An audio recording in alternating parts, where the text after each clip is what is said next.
The broader your range of work, the broader the type of store you can go into. You don't think it's confusing to have somebody, you know... It's not confusing at all, no. As long as your aesthetic is your aesthetic and it's clear. And you don't think it takes away from if you have really big pieces and then someone's peddling, I mean... Has it hurt Dale Chihuly? No. Has it hurt Dale Chihuly to be selling $1,000 coffee cup size macchia, or little C-forms, and then to sell a $65,000 thing? How about his posters and his CDs, DVDs of his TV shows?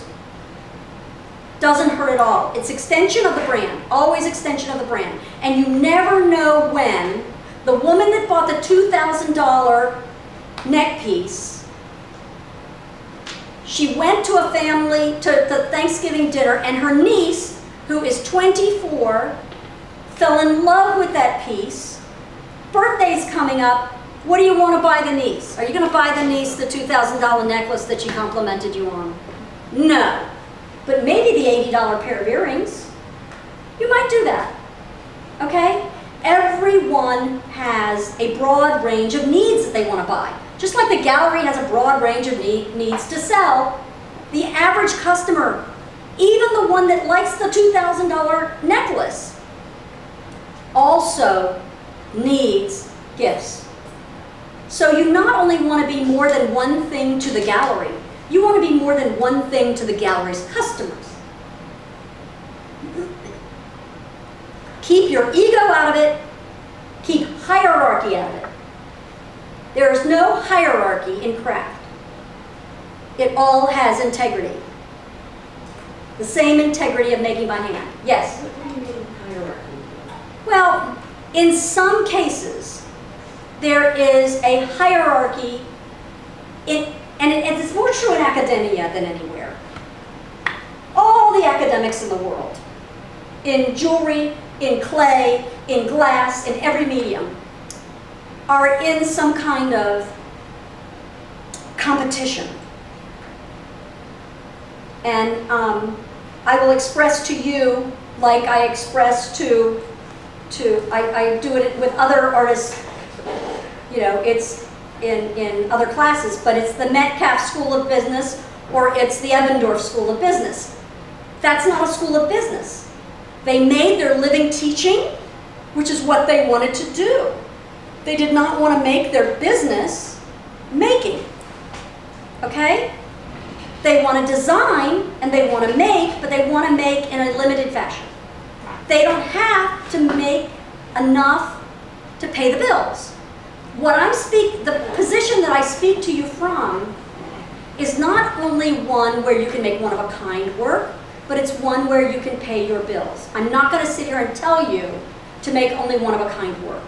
What I'm trying to get you to do is to create a legitimate business that can be sold, passed down through your family, that can have long-term value, and one that your banker will understand. Okay?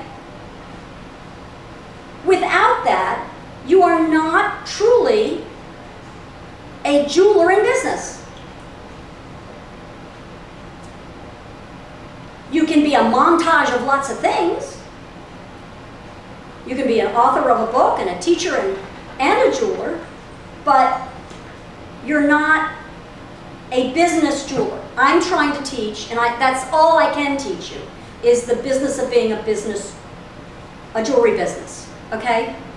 And the next step after becoming successful as a production jeweler and doing the one-of-a-kind work too, is then to open your own store where you can express your own aesthetic any way you want and not have to sit in it all day long.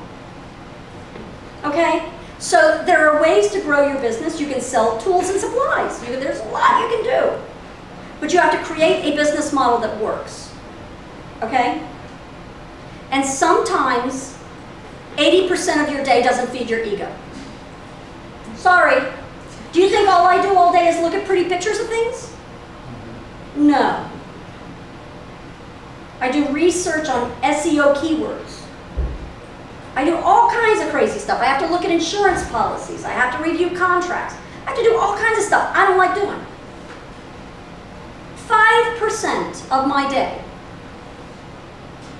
involves doing stuff that makes my heart sing. Okay? That's true of any job, in any business. But that little 5% feeds my soul enough. It really does. Huh? So more for more than 5%. I know, you can. Go for more than 5%. But, you know, if you do, you've got to rely on another income. Okay? And that's okay if you rely on another That's income. fine to do. I mean, It's a wonderful thing to do. Yes. But I have to approach this from the concept that I'm teaching you how to create a business. It's her job to teach you how to make great stuff. It's my job to show you how it sells. Can we talk pricing? Yes, we can talk pricing next. Okay, we're going to do pricing. There are 2 ways to price. 2 ways. One is from the ground up, and one is from the top down.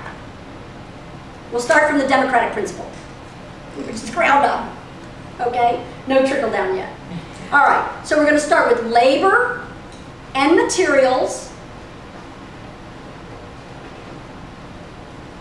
plus profit. Times 2 gives you a wholesale price. I think that's what it is. Check.